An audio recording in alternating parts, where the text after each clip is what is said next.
Hello and good morning to everyone. Welcome to BPSC concept वाला।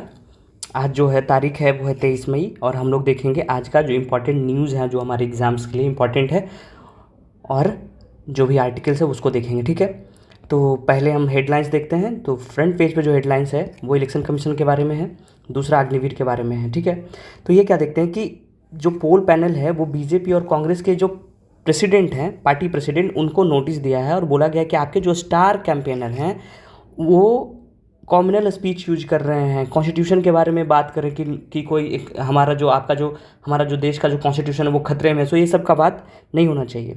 तो ये क्या बोले कि almost a month after issuing notice to BJP president JP Nadda and Congress president Mallikarjun खड़गे over alleged violations of model code of conduct by their, किनके द्वारा किया जा रहा है? बाई दियर स्टार कैंपेन, है ना। कौन ये बोला? वेडनेसडे को इलेक्शन कमिश्नर बोले। कौन है? हमारे राजीव कुमार। तो सबसे पहले आपके दिमाग में आ रहा हो कि हु आर स्टार कैंपेनर। तो आपको हम स्टार कैंपेनर के बारे में ब्रीफ में बता दे रहे हैं। स्टार कैंपेनर कहते किसको हैं?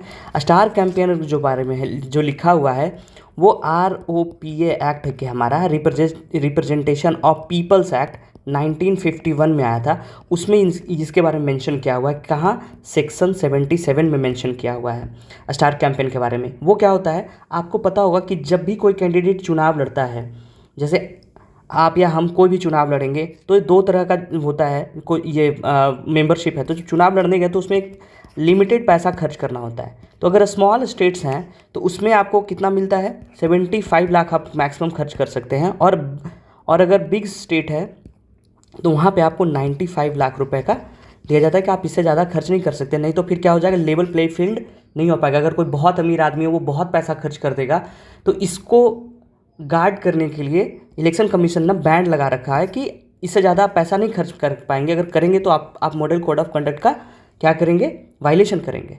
तो उसी में ये जो स्टार कैंपेन का रोल आता है। स्टार कैंपेन में क्या होता है? आपको पता है कि दो तरह की पार्टीज होती है, नेशनल पार्टीज और स्टेट पार्टी, जो कि क्या होता है? रिकग्नाइज्ड पार्टी जिसको बोलते हैं। और एक होता है registered unrecognised party. Registered unrecognised party मतलब आप आज हम लोग सब मिलकर एक पार्टी बनाएं तो वो क्या है? अभी रजिस्टर्ड है लेकिन रिकग्नाइज नहीं है, लोग उनको मैंडेट नहीं दिया है, दैट्स वाई। तो ये जो स्टेट पार्टी और नेशनल पार्टीज होते हैं इसमें 40 स्टार कैंपेनर अलाउड होते हैं और इसमें 20 स्टार कैंपेनर अलाउड होते हैं। हाँ सॉरी, आपको स्टार कैंपेनर के बारे में तो बताया ही नहीं। स्टार कैंपेनर किसको बोलते हैं? इसको बोलते हैं leaders of political party. Leaders of political parties, ठीक है। जो भी जैसे बीजेपी है तो बीजेपी ना जो चुनाव के समय वो अपने जो भी स्टार कैंपेन हो, जैसे वो नरेंद्र मोदी को डाला, जो भी बड़े बड़े नेता हो गए उनको डाला, और वो जाके इलेक्शन कमीशन को बताता है कि ये मेरे 40 स्टार कैंपेनर है। उसमें फ़ायदा क्या होता है कि इनके ऊपर जो भी खर्च होता है वो उनका जो पर्सनल ये जो एक्सपेंस होता है उसमें इंक्लूड नहीं किया जाता है, इसलिए इनको स्टार कैंपेन कहते हैं। जैसे उनका फ्लाई करेंगे, एक दिन में मोदी जी 10-10 जनसभा कर रहे हैं तो वो फ्लाइट से ही जाएंगे, तो उसका जो खर्च है वो अच्छे होटल में रहेंगे, तो वो सब का जो खर्च है वो ये जो कैंडिडेट का जो खर्च होता है 75 और 95 उस पर नहीं लगता है। That's why they are star campaign. तो वो बोला जा रहा है कि स्टार कैंपेनर के द्वारा क्या है कि वायलेशन किया जा रहा है, उसी के लिए नोटिस दिया गया है। और हमारे लिए इंपॉर्टेंट क्या हो जाता है कि ये इलेक्शन कमीशन ऑफ इंडिया के बारे में बता देना। तो हम आपको शॉर्ट में ब्रीफ में रिवाइज करवा दे रहे हैं इलेक्शन कमीशन ऑफ इंडिया के बारे में, जो कि हमारे एग्जाम के लिए इंपॉर्टेंट होता है। इलेक्शन कमीशन ऑफ इंडिया क्या है? एक कॉन्स्टिट्यूशनल बॉडी है। कॉन्स्टिट्यूशनल बॉडी क्यों है? क्योंकि this is mentioned in our article 324 in our constitution. That's why this body is constitutional body. कब बना ये बना 25 जनवरी 1950 में। 1950। तो आपको पता होगा कि 25 जनवरी को हम कुछ सेलिब्रेट भी करते हैं। क्या सेलिब्रेट करते हैं? क्योंकि बिकॉज कि इसी दिन ये इंस्टीट्यूट बना था election commission of India. That's why we celebrate national voters day. National voters day हम लोग सेलिब्रेट करते हैं, ठीक है। ये ध्यान रखिएगा, एग्जाम में पूछने का बहुत ज़्यादा चांसेस है। और ये आर्टिकल 324। अब ये देख रहे हैं इसका स्ट्रक्चर क्या है। स्ट्रक्चर इसमें दो तरह का होता है, ठीक है। एक तो होते हैं हमारे जो चीफ इलेक्शन कमिश्नर, और दूसरे इनके साथ जो इनको हेल्प करने के लिए दो कौन होते हैं? Election commissioner. अब दोनों का नाम क्या है? अभी आपको बताएं कि हमारे इलेक्शन कमिश्नर कौन है? राजीव कुमार। देखिए यहाँ पे लिखा हुआ है राजीव कुमार। और अभी बहुत न्यूज़ में रहे थे कि ये इलेक्शन कमिश्नर दो कौन है? एक हैं ज्ञानेश्वर कुमार और दूसरे जो हैं वो क्या हैं? सुखबीर सिंह संधू।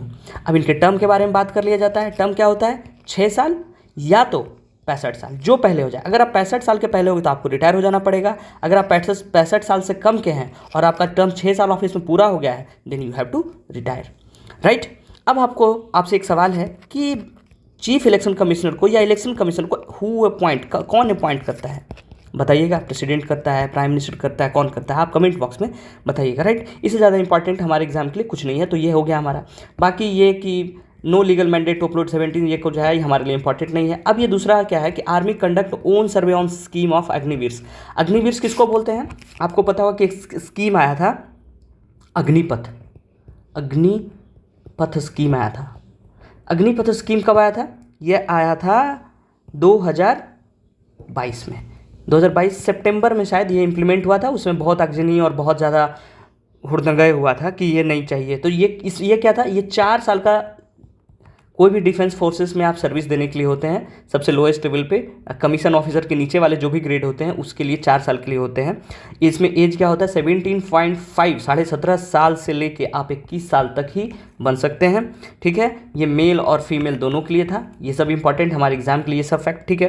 तो उसी के लिए बोला गया है कि आर्मी ने खुद से सर्वे कंडक्ट कर रहा है और मे रिकमेंड ट्विक्स मीन व्हाट, कि इसका फीडबैक के हिसाब से उनको लग रहा है कि इसमें कुछ चेंजेस करना पड़ेगा, immediate changes, that is called tweaks, right. तो उसी के बारे में बोला जा रहा है कि अभी तक 40,000 अग्निवीर जो है 2 बैच में आर्मी में आ चुके हैं, है ना, जो कि कंप्लीट कर चुके अपना ट्रेनिंग और वो अपने पोस्टिंग में है ना। तीसरा बैच जो जिसमें 20,000 होंगे, ये हमारे इंपॉर्टेंट नहीं है, बस जस्ट फॉर नॉलेज एंड ये हम आपको बता रहे हैं कि 7,000 ये नेवी में गया है और 4,955 इंडियन एयरफोर्स में अग्निवीर गए हैं, ठीक है। उसके बाद ये हमारे बीपीएससी एग्ज़ाम के लिए बहुत इंपॉर्टेंट हो जाता है, क्योंकि आपको पता है बीपीएससी को इंटरनेशनल रिलेशंस में जो नाम है वो बहुत प्यारा हो जाता है। तो हमारे जो वाइस प्रेसिडेंट है जगदीप धनखड़ साहब, वो ट्रिब्यूट देने गए हैं किनको? आपको पता है कि कल या परसों ईरान के प्रेसिडेंट का एक्सीडेंट हो गया है हेलीकॉप्टर से। तो प्रेसिडेंट का नाम और उनके जो फॉरेन मिनिस्टर हैं वो दोनों का नाम आपको एकदम रटा होना चाहिए, एग्जाम में आने का बहुत ज़्यादा चांसेस हो जाता है। तो प्रेसिडेंट कौन थे? इब्राहिम रईसी, और फॉरेन मिनिस्टर कौन थे? हुसैन अमीर अब्दुल्लाहियान, ठीक है। ये दोनों नाम एकदम आप रट लीजिएगा, एकदम बहुत ज़्यादा चांस है। कहाँ हुआ था? Who dead in helicopter crash in Tehran on Wednesday, right. उसके बाद हमारा ये दूसरा न्यूज़ है, वो बोल रहा है कि आरबीआई जो है record dividend of 2.1 lakh crore to government can help trim deficit. आपको पता है कि डिविडेंड किसको बोलते हैं? आरबीआई डिविडेंड किसको दे रहा है? आरबीआई जो है डिविडेंड किसको दे रहा है? गवर्नमेंट को। डिविडेंड क्या होता है? डिविडेंड क्या होता है? फ़ायदा, जो उसको लाभ हुआ वो डिविडेंड वो किसको देगा? गवर्नमेंट को। क्यों देगा? क्योंकि किसका इंस्टीट्यूट है? आरबीआई, गवर्नमेंट का। तो गवर्नमेंट पैसा कहाँ से कमाती है? ये रेपो रेट से जो पैसा देती है ना, पैसा छापने के बाद जो पैसा आता है कमाते हैं वो। तो जो भी इनकम होता है बॉन्ड से, उसके बाद जो पैसा होता है उसी को डिविडेंड बोलते हैं। और वो पैसा किसको देती है? वो गवर्नमेंट को। तो वही बोले कि आरबीआई जो है record dividend to 2.1 lakh crore to government. और गवर्नमेंट को मिलने के बाद उससे क्या होगा? जो डेफिसिट है, डेफिसिट क्या होता है? कितना पैसा गवर्नमेंट के पास आया और कितना वो खर्च कर दिया, ये दोनों के बीच में। बाय द वे, आपके पॉकेट में 10 रुपये आया, आप 12 रुपये का क्रेडिट पे खर्च करिए तो 2 रुपये आप डेफिसिट में हैं। तो गवर्नमेंट के पास भी यही होता है। तो ये डेफिसिट को पूरा करने के लिए ये जो डिविडेंड आरबीआई दी है वो हेल्प करेगी, ठीक है। तो बस आपको पता होना चाहिए कि डिविडेंड दिया है, ये इंपॉर्टेंट है नहीं एग्जाम के लिए वैसा। बाकी ये दिया है कि सरफल ट्रांसफर 2023 में इतना हुआ है, 22 में 87,000 समथिंग, 21-22 में 30,000 समथिंग, 20-21 में 99,000 समथिंग, ठीक है। तो ये बस just for the sake of your knowledge and all, okay. अब आगे चलते हैं। बाकी इस पेज में और कोई न्यूज़ है नहीं, सब पॉलिटिकल न्यूज़ है, चुनाव का है, ठीक है। आगे चलते हैं। ये पेन किलर खा के कर रहे हैं तो करिए भाई।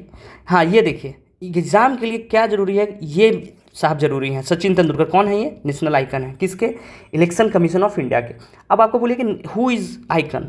आइकन क्या होता है कि वोटिंग परसेंटेज को बढ़ाने के लिए इलेक्शन कमीशन ऑफ इंडिया कुछ लोगों को, जो फेमस पर्सनालिटीज़ होते हैं, जो स्टार ये होते हैं, उनको वो बोलती है कि आप आइकन बनिए और लोगों को प्रोत्साहित करिए कि वो वोट दें, वो जागरूक हो। तो उसी तरीके से हैं। और कौन कौन है? एम एस धोनी साहब हैं, आमिर खान हैं, नीरू हैं, जसवीर जस्सी हैं। और अगर हम बात करें बिहार में, तो बिहार में कौन कौन है? आपको पता होगा, शारदा सिन्हा है, ठीक है। कौन है ये? फोक सिंगर हैं। पंकज भैया अपने, है ना, मिर्ज़ापुर वाले, इनको कौन नहीं जानता। और एक है संतोष यादव, संतोष यादव। अब आप बताइएगा संतोष यादव कौन है? आपके लिए ज़रूरी हो जाता है ना। संतोष यादव के बारे में पढ़िएगा, बता दे क्या नहीं, चलिए आप कमेंट करिएगा, थोड़ा इनके बारे में पढ़िएगा, एग्जाम में आने का बहुत ज़्यादा चांसेस होता है। संतोष कुमार वो भी क्या है, हमारे बिहार के इलेक्शन कमीशन के आइकन हैं। उसके बाद ये इंपॉर्टेंट नहीं है, दूसरा important just for the your health कि हीट रिलेटेड इलनेस जो है बढ़ गया है। क्यों? क्योंकि इतना ज़्यादा हीट ज़्यादा हो गया है। तो इसमें क्या बोला गया है, रिकमेंड किया गया है कि बिना मतलब का धूप में बौखना नहीं है, टेम्परेचर बहुत ज़्यादा होता है, तो प्यास नहीं भी लगे तो पानी पीते रहना है, नॉट थ्रस्टी, है ना। Even if not thirsty carry water, और पीजिए उसको, ऐसा नहीं कि कैरी कर रहे हैं लेकिन पी नहीं रहे हैं। सो इम्पॉर्टेंट क्या है, पानी पीना, हाइड्रेटेड रहना, ठीक है, ओके। बाकी आगे का न्यूज़ देखते हैं, ये इंपॉर्टेंट है नहीं, इंपॉर्टेंट है नहीं, ये भी इंपॉर्टेंट है नहीं, इंडिया ब्लॉक ये भी नहीं, ये भी नहीं, सेंटर स्पेंड जब करेगा तब देखा जाएगा, ये भी नहीं, ये भी नहीं, ठीक है। अब ये देखिए ये कौन है, इनको कौन नहीं पहचानता है, ये है हमारे पवन सिंह, ठीक है, धमकबला से हुई तो यही है, ये चुनाव लड़ रहे हैं करकट से। इनको बीजेपी कहाँ से, आसनसोल से टिकट दी थी, तो इनका कुछ कंट्रोवर्सी के कारण इनका ये बोले हम वहाँ से चुनाव नहीं लड़ेंगे, और ये अपने ही करकट लोकसभा से चुनाव लड़ रहे हैं, इंडिपेंडेंट कैंडिडेट हैं, बीजेपी इनको सस्पेंड कर चुका है इंडिपेंडेंट चुनाव लड़ने के लिए, ठीक है। एग्जाम के लिए इंपॉर्टेंट नहीं है, लेकिन he is such a great figure for Bihar, not a good manner but yes he is a great figure, so that's why. सो आगे चलते हैं, आगे कोई न्यूज़ है नहीं, सब पॉलिटिकल न्यूज़ है, ये सब पॉलिटिकल न्यूज़ है। पुणे 3, हाँ ये पोर्शे वाला ये हमारे लिए इम्पोर्टेंट है नहीं, शोरेन का भी इम्पोर्टेंट है नहीं, ये भी इम्पोर्टेंट नहीं है, ये सब कुछ इम्पोर्टेंट नहीं है। आगे देखते हैं, हाँ ये क्या है, ये फिर ये भी इम्पोर्टेंट नहीं है, इसमें वही है कि जो पुणे में जो पोर्शे वाला जो लड़का था, वो जो दारू पी के तो एक्सीडेंट किया था, उसी के बारे में लिखी हैं ये कि when the system is broken, है ना, तो क्या जस्टिस वो जो जुबनाइल है तो उसको क्या करेगी, उसी के बारे में लिखा हुआ है। हमारे लिए इंपॉर्टेंट नहीं है, फॉर द मोरल से यू कैन रीड कि आप इसको यूज कर सकते हैं अपने ऐसे पेपर में, एथिक्स पेपर में, राइट। इसमें एक न्यूज़ क्या है कि फर्म फुटिंग, कि growth is firing better than the expected and inflation is easing if unevenly even at pen points remains. क्या बोला गया है कि नेशनल स्टैटिस्टिकल ऑफिस जो है has pegged the Indian office to grow 7.3% in 2023-2024 में। In February it is revise estimate up to 7.6, है ना, क्वार्टर में रिवाइज करके बोल रहा है कि 7.6 इनका ग्रोथ हो रहा है हमारा। तो some analyst however expected to data for the fourth quarter been release at the end of this month. तो बोला जा रहा है कि ग्रोथ और ही बढ़ेगा। तो ये ग्रोथ के बारे में आ गया, जब इस बार चुनाव के बाद जब हमारा बजट आएगा उसमें सारा कुछ रहेगा, वहीं देखा जाएगा। ये बस पढ़ने से कोई फ़ायदा है नहीं, ठीक है। बस वही बताया गया कि एक्सपेक्टेड था 7.3 से, लेकिन वो हो गया 7.6 से। अभी डेटा आएगा तो और देखा जाएगा, है ना। तो वही बोला जा रहा है यहाँ पे कि for the full year growth of, बताया गया था कि पूरे साल 7% के हिसाब से हम लोग ग्रो करेंगे। आज प्रोजेक्टेड बाय किसके द्वारा, RBI।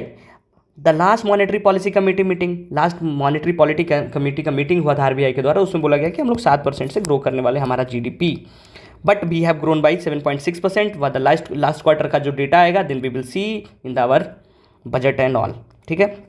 वही बोला गया कि क्यों बढ़ रहा है, क्योंकि GST ई बिल जो है continue to exhibit robust growth, है ना। टोल कलेक्शन भी बहुत ज़्यादा आया है, स्टील कंजम्पशन, सीमेंट प्रोडक्शन, है ना, मार्कर ऑफ कंस्ट्रक्शन, ये सब मेंस के लिए इंपॉर्टेंट है। उसके बाद टू व्हीलर 3 व्हीलर जो है रजिस्टर का फर्म ग्रोथ हुआ, बहुत ज़्यादा लोग खरीदे हैं, या लोग के पास जब पैसा आएगा तो खरीदेंगे ही, ठीक है। तो ये इंपॉर्टेंट है। बाकी ये सब जो है मेंस का मटेरियल है, अभी पढ़ने का कोई मतलब नहीं बनता है। दूसरा है क्लाइमेट शील्ड के बारे में, कि स्टडी जो है अमेरिका की एक national bureau of economic research है, वो एक रिसर्च किया है कि हाँ ये देखिए, ये लिखा कि author argue that economic cost of hotter planet could be 6 time more than the suggested by previous estimate. तो वो लोग करते रहते हैं, कुछ इंपॉर्टेंट है नहीं हमारे पेपर के लिए। उसके बाद ये है कि द न्यू मोरल कंपास किसके बारे में लिखा गया है, इमैनुअल कांत का आइडिया के बारे में लिखा गया, उनके टीचिंग के बारे में लिखा गया है। और वो क्यों लिखा गया कि वो उनका 300वां बर्थडे है, बर्थ एनिवर्सरी मार्क किया जा रहा है इस साल, इसलिए ये लिखे हैं। अब आपको पता होना चाहिए कि इमैनुअल कांत हैं कौन, है ना, यू शुड नो कि इमैनुअल कांत कौन है। ये जर्मन ये थे, ये क्या बोलते हैं, फिलोसोफर थे, जर्मन फिलोसोफर थे। और इनको क्या कहा जाता है, इनको कहा जाता है फादर ऑफ मॉडर्न एथिक्स, ठीक है। तो जब भी ऐसे पेपर में कहीं एथिक्स का कुछ बात आना जाए तो इनको कोट कर सकते हैं कि द इमैनुअल कांत का कुछ बात को, ये इंपॉर्टेंट यही है। ये लिखे थे कि colonialism and imperialism may be deemed as a chapter in his history but UN website still list, इन्हीं के बारे में लिखा हुआ है, जो कि हमारे लिए इंपॉर्टेंट नहीं है, ठीक है। आगे चलते हैं। इंडिया ईरान रिकनेक्ट के बारे में लिखा गया है कि कैसे हमारा ज़रूरी हो जाता है। एक अब्राहम एकॉर्ड है किसके किसके बीच में, यूएई, इज़राइल, बहरीन, मोरक्को और बाद में सूडान भी इसको ज्वाइन किया गया था। फिर हमारा चवाहर पोर्ट है उसके बारे में है, ठीक है। तो अभी तो रोज़ आएगा इंडिया ईरान के बारे में। इंपॉर्टेंट एक ये आ जाता है कि ये हमारे जो मैडम द्रौपदी मुर्मू हमारी प्रेसिडेंट हैं, वो जब अभी 2022 बैच का जो इंडियन फॉरेस्ट सर्विसेज का जो बैच निकलने वाला था तो वहाँ स्पीच दी है, उन्हीं को ये रिटन फॉर्म में दिया गया है। तो उसमें कुछ कुछ इंपॉर्टेंट बात ये बोली हैं जो कि हमारे लिए इंपॉर्टेंट इसलिए हो जाता है क्योंकि प्रेसिडेंट ने बोला है। और प्रेसिडेंट को अगर आप कहीं कोट करते हैं मेंस में या एसे पेपर में तो वो ज़्यादा थोड़ा वो हैवी हो जाता है, मतलब अच्छा लगेगा लिखा हुआ रहेगा तो कि हाँ आप कोट कर रहे हैं, आप जान रहे हैं।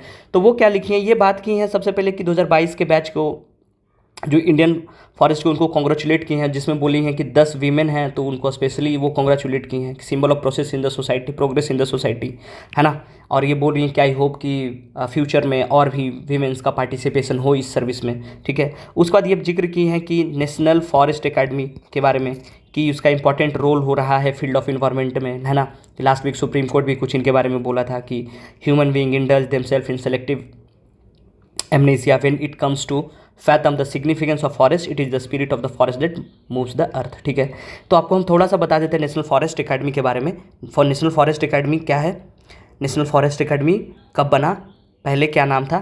तो नेशनल फॉरेस्ट एकेडमी को बोला जाता है Indira Gandhi national forest academy, ठीक है। पहले इसको ब्रिटिशर्स बनाए थे तो बोलता था इंडियन फॉरेस्ट कॉलेज बोलते थे, आईएफसी बोलते थे। ये 1938 में बनाया था वो लोग। लेकिन जब हम लोग आज़ाद हुए तो हम लोग बोले कि उसका काहे करेंगे भाई, हम लोग अपना नाम रख दिए। तो इंदिरा गांधी मैडम अपने नाम पे रख दी। इंदिरा गांधी के मैडम के असेसिनेशन के बाद बनाया 1987 में, तो इसका नाम रख दिया गया Indira Gandhi national forest academy, ठीक है। और ये कौन से मिनिस्ट्री के अंदर आता है ना, फॉरेस्ट तो फॉरेस्ट मिनिस्ट्री के अंदर ही आएगा, तो ministry of forest and environment and forest, ठीक है। इसमें 1938 में इसमें क्या होता है, ट्रेनिंग ऑफ फॉरेस्ट ऑफिसर्स का ट्रेनिंग होता है। और देहरादून में है इसका हेडक्वार्टर, मतलब कॉलेज जो है देहरादून में है, ठीक है। उसके बाद यही वो बोली हैं, इसको एक बार अच्छे से पढ़ लीजिएगा, आपको बहुत हेल्पफुल मिलेगा ऐसे पेपर में, मेंस पेपर में, कहीं भी लिखने के लिए।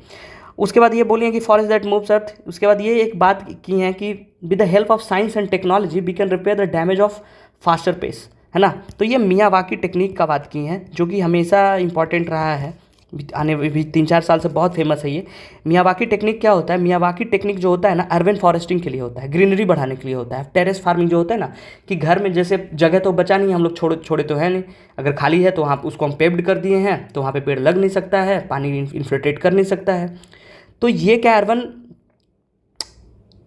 फॉरेस्ट्री के बारे में बात करता है, टू एक्सपैंड ग्रीन कवर, है ना। जैसे कि फॉरेस्ट फार्मिंग होता है, ये टेरेस फार्मिंग हो गया, कुछ लोग आजकल किचन फार्मिंग, ये किचन फॉरेस्ट्री की भी बात करते हैं। बहुत तरह का ये होता है कि अपने घर में लगाइए, अपने टेरेस में लगाइए, अगर आप जहाँ भी थोड़ा सा खाली जगह है वहाँ लगाइए। तो इसी के लिए बात करता है मियावाकी। ये कौन शुरू किया था, अकीरा मियावाकी के द्वारा शुरू किया गया था। और ये जापानीज टेक्निक है to grow forest and all green, to expand the green cover.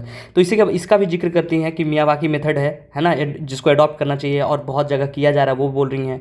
Artificial intelligence tool का यूज करना चाहिए, आइडेंटिटी एरिया स्पेसिफिक, है ना, ट्री स्पीसी के बारे में कि कौन सा ट्री अगर आप लगाए हैं तो उसको क्या चाहिए, मिनरल्स चाहिए, कितना पानी चाहिए, कितना टेम्परेचर चाहिए ताकि वो ख़राब ना हो जाए। तो एआई का यूज कर सकते हैं, चैट जीपीटी का यूज कर सकते हैं, एक्सेट्रा, जोग्राफिकल कंडीशन के हिसाब से, है ना। उसके बाद ये देखिए कितना बढ़िया बात बोली है मैडम कि the chariot of development has 2 wheels, the first one is tradition and the second one is modernity.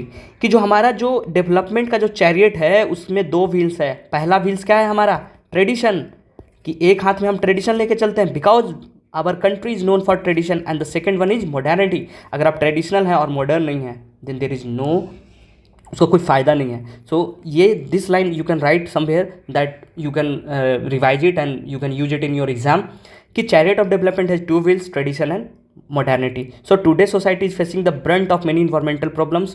One of the main reason for this the exploitation of nature in the pursuit of modernity. क्या बोलें कि modernity के चक्कर में हम लोग जो nature है उसको एक्सप्लॉइट किए हैं, उसको बढ़ाने का जरूरत है। Traditional knowledge is neglected in this process. ये बोल रही है कि जो ट्रेडिशनल नॉलेज है उसको नेग्लेक्ट किया जाता है। अब ये ट्रेडिशनल नॉलेज है जो बात कर रही है वो कहाँ बात कर रही हैं कि एससी लोग जो होते हैं वो, उनको पता है कि आपको भी पता होगा कि एससी और एसटी जो कि कम्युनिटी के जो लोग होते हैं, मेनली एसटी कम्युनिटी के शेड्यूल्ड ट्राइब्स के जो लोग होते हैं, वो जंगल को, वो पेड़ को, वो नेचर को, वो नदी को, वो क्या करते हैं, पूजते हैं, वो उनको देवता मानते हैं।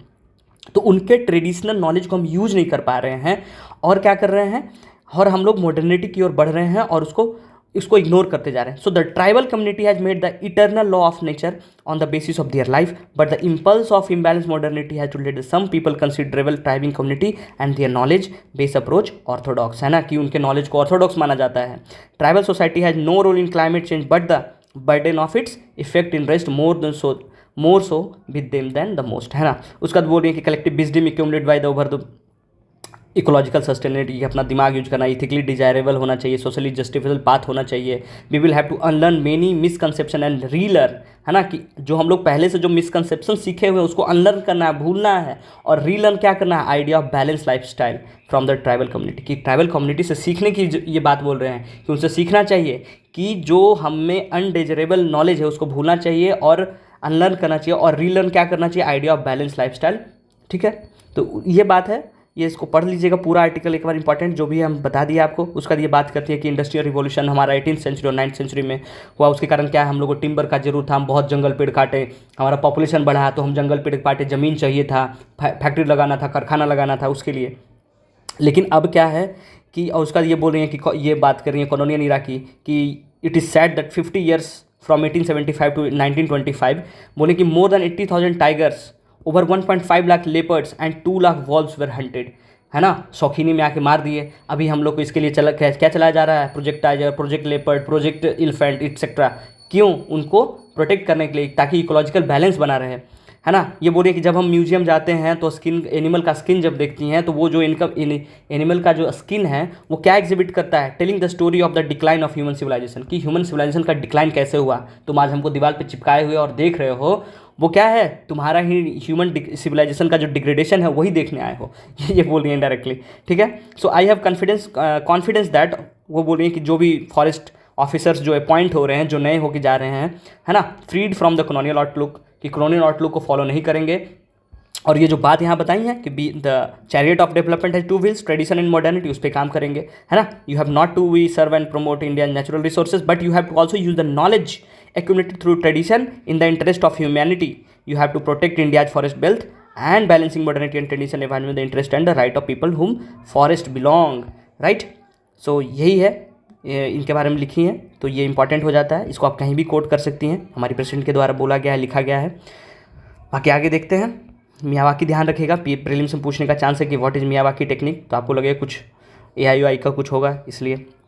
उसके बाद ये नाम याद रखिएगा, खमनेई, है ना. वो दोनों के मरने के बाद ये वहाँ के सबसे सुप्रीम लीडर हैं, है ना. Iran supreme leader had prayer the Tehran on Wednesday, बस हमारे लिए इंपॉर्टेंट हो जाता है खमनेई लीडर्स. ठीक है, उसके बाद आगे देखते हैं कि blow to Israel as Spain, Norway and Ireland is recognize the state of Palestine.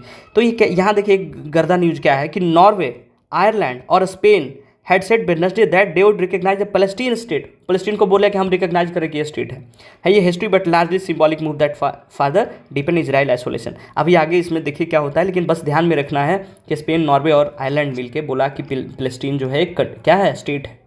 अब हम आपको मैप पे दिखा देते हैं कि कौन कौन सा ये कंट्री कहाँ कहाँ है. ठीक है, तो ये है हमारा मैप यूरोप का. तो ये हमारा स्पेन है, ये हमारा आयरलैंड है और ये नॉर्वे है. ये ही तीनों मिलके बोला क्या है, ये नॉर्वे, आयरलैंड और स्पेन की जो पैलेस्टीन है वो क्या है, एक इंडिपेंडेंट स्टेट है. राइट. उसका खमनेई आपको बताई दिए कि इसको याद रख लीजिएगा, नाम इंपॉर्टेंट है, पिछले बार पूछ दिया था, और रशिया वाले जो आया था उसका नाम. उसके बाद मोबाइल पे PLI स्कीम. PLI क्या होता है, प्रोडक्शन लिंक्ड इंसेंटिव. तो वो बोला जा रहा है कि एक्सटेंडेड बियॉन्ड 26, जब बढ़ेगा, जब ऑफिशियली आएगा, तो अभी तो मे बी वाला बात है. ठीक है, actively wealth creation startup, PM Modi, सब कोई बात का नहीं है, ये सब भी इंपॉर्टेंट नहीं है. केजरीवाल, सोरेन का भी इंपॉर्टेंट नहीं है. ये एक बार पढ़ लीजिएगा, हिस्टोरिकल दिया गया है आफ्टर इंडिपेंडेंस के बारे में. मे भी एग्जाम में आ जाए क्योंकि चुनाव का समय है, बीजेपी का है, तो वही बोला गया कि 1996 में बीजेपी में history by emerging as the largest party in Lok Sabha. Atal Bihari Vajpayee जो है प्राइम मिनिस्टर बने थे, बट उनका सरकार जो है मात्र 13 दिन गवर्नमेंट चला. And was followed by coalition of 13 party. Just 2 years later Vajpayee would get another chance. ठीक है, तो इसको एक बार पढ़ लीजिएगा मन करे तो. बाकी ये याद रख लीजिएगा, गोपी तोता खुरा. ये कौन है, गोपी तोता खुरा कौन है, इंडियन वॉर्न एविएटर हैं, कॉमर्शियल पायलट थे. ये बने हैं इंडिया के पहले स्पेस टूरिस्ट, है ना. अब क्या है स्पेस टूरिस्ट, इसके बारे में ये लिखा हुआ है, पढ़ लीजिएगा ठीक है, खुद से पढ़िएगा, ज़्यादा अच्छा रहेगा। हम आपको बता देते हैं कि स्पेस में जाना होता है 10 मिनट में। एक रॉकेट होगा, उसमें बैठेंगे, जाएगा, आपको कर्मल लाइन पार करवाएगा। स्पेस में जैसे ही घुसेंगे, देखिए, मोबाइल निकालिए, फोटो खींचिए और फिर नीचे आ जाइए। वही होता है शॉर्ट में, बहुत लेमैन भाषा में आपको बता दिए क्या होता है स्पेस टूरिज्म, कि स्पेस को घूम के आना। ऐसा नहीं कि 2-4 दिन रह रहे हैं, फोटो निकल के बाहर घूम रहे हैं, ऐसा नहीं। अभी हम लोग उतना टेक्नोलॉजी डेवलप नहीं कर पाए हैं, लेकिन इन फ्यूचर भी definitely we will do it. तो बस याद रखना प्रीलिम्स के लिए, गोपी टोता खुरा जो कि इंडियन ओरिजिन के हैं, ये पहले इंडिया के फर्स्ट स्पेस टूरिस्ट बने हैं, ठीक है। और ये कैसे गए थे? ये ब्लू ओरिजिन के द्वारा गए थे, ठीक है। ये प्राइवेट स्पेस कंपनी है जो ऑफर किया था joy ride to people wanting to venture into space. The whole journey take off on landing lasted only 10 minutes during the, चलिए आपको बता ही दे रहे हैं कि 10 मिनट्स में हुआ, during which space craft attend A maximum height of about 105 kilometre from the अर्थ। ये अर्थ हमारा इससे मैक्सिमम 105 किलोमीटर तक गया था। 100 किलोमीटर के बाद क्या हो जाता है? कैरमल लाइन शुरू हो जाता है। तो कैरमल लाइन पार किया 5 किलोमीटर, उसके बाद तुरंत रिटर्न आ गया। ये पूरा जर्नी जो है 10 मिनट में क्या कर लिया गया? फॉलो कर लिया गया। सोचिए कितना स्पीड से गया होगा, है ना, कितना मैक का स्पीड रहा होगा। The passenger got the experienced weightlessness for a few minutes and observe the earth from the height, ठीक है। Space travel begins at 100 kilometre altitude from the earth and after crossing the Karman line, क्या बताए थे? Karman line which is widely separate as boundary separating. Karman line क्या होता है? Caramel line 100 kilometre के बाद बोला जाता है, इसको जैसे ही आप क्रॉस करिएगा ना तो स्पेस में आ जाइएगा। इसको स्पेस बोलते हैं। जैसे ही ये लाइन क्रॉस करिएगा 100 किलोमीटर की दूरी का होता है। आपको पता है सबसे नीचे क्या होता है? ट्रोपोस्फेयर, स्ट्रेटोस्फेयर, है ना, मीजोस्फेयर, इग्जोस्फेयर। इग्जोस्फेयर के बाद जैसे ही पाइएगा कैरमल लाइन आएगा। कैरमल लाइन पार करने के बाद बोला जाता है ये स्पेस है, और इसके नीचे क्या है? ये हमारा क्या है? एटमोस्फेयर है। तो उसी में बोला गया कि जैसे वो पार किया 100 किलोमीटर, 5 किलोमीटर ऊपर और गया, और बाइडली, है ना, anything flying below the altitude is called aircraft which crosses the line classified as a spacecraft, है ना। थोड़ा journey as what is called a sub orbital space flight, इसको बोलते हैं। जो ये जर्नी करके आए हैं, जिसको हम लोग लेमन की भाषा में स्पेस टूरिस्ट बोल रहे हैं, उसको साइंस में क्या बोला जाता है? सब orbital space flight in which the space craft did not orbit around the earth, है ना। ये जो अर्थ है उसके तरफ ऑर्बिटल नहीं, ये घूमता नहीं है, ये चक्कर नहीं काटता, ये सीधा जाता है और सीधा नीचे आ जाता है। That's why we say it, है ना। So most space tourist flight and offer area of this nature, है ना, offer are of the nature. Long journey क्या है? ये सब कंपनी कौन कौन से है ये देख लीजिएगा कि वर्जिन गैलेक्टिक है, ब्लू ओरिजिन है, स्पेस एक्स है ना। और वर्जिन गैलेक्टिक और Blue Origin launch their respective body, Richard Branson and Jeff वेनो, जो अमेजोन वाला उसका है। स्पेस एक्स हमारा वो टेस्ला वाला क्या नाम है? चलिए आप बताइएगा। स्पेस एक्स का जो फाउंडर है उसका नाम क्या है, जो अभी ट्विटर खरीदा है? इतना हिंट दे रहे हैं, है ना। आगे इसको बताइएगा। बाकी यही है, और तो कुछ है नहीं, एक बार पढ़ लीजिएगा। बाकी बहुत निराशा है आरसीबी फ़ैन के साथ, फिर से उनका कहानी ख़त्म, अगले साल देखा जाएगा। बाकी और कोई न्यूज़ है नहीं। ओके, फिर चलिए, thank you so much. Time बहुत ज़्यादा हो गया, चलिए फिर मिलते हैं कल, बाय।